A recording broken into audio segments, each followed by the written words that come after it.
বিয়ের পর প্রথম যখন আমাকে আমার শাশুড়ি হাতা খুন্তি ধরিয়ে দিয়ে বলে, আজ থেকে হেসেলের দায়িত্ব তোমার, আমি তো খুব ভয় পেয়ে গেছি।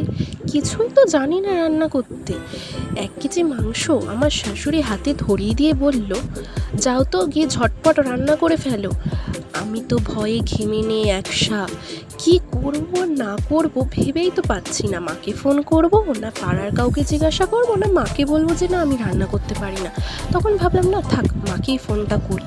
মাকে ফোনটা করে জিজ্ঞাসা করলাম, মা তো আমাকে বলে দিল। এবার মায়ের কথা মতো রান্না করার চেষ্টাও করলাম, কিন্তু ভয়ে ছিলাম যে কেউ মুখে তুলতে পারবে তো।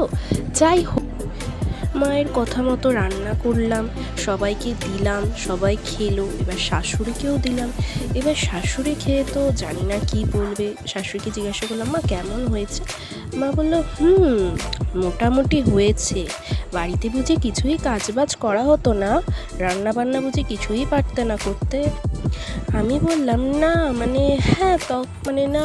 তখন আমার শাশুড়ি বলে উঠল, থাক বুঝেছি, অত আর আমতা আমতা করতে হবে না, তুমি কিছু করতে না, এটা আমি বুঝেছি, ঠিক আছে চিন্তা করো না, আমি তোমাকে সব শিখিয়ে দেবো।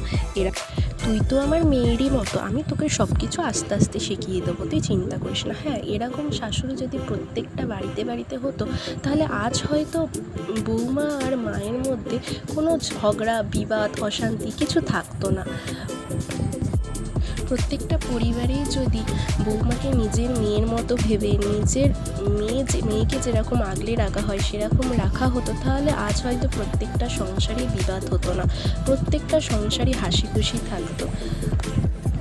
থাক, আজ এই পর্যন্ত। যদি আমার ভিডিও ভালো লাগে তাহলে like, comment and share and subscribe করে দিও।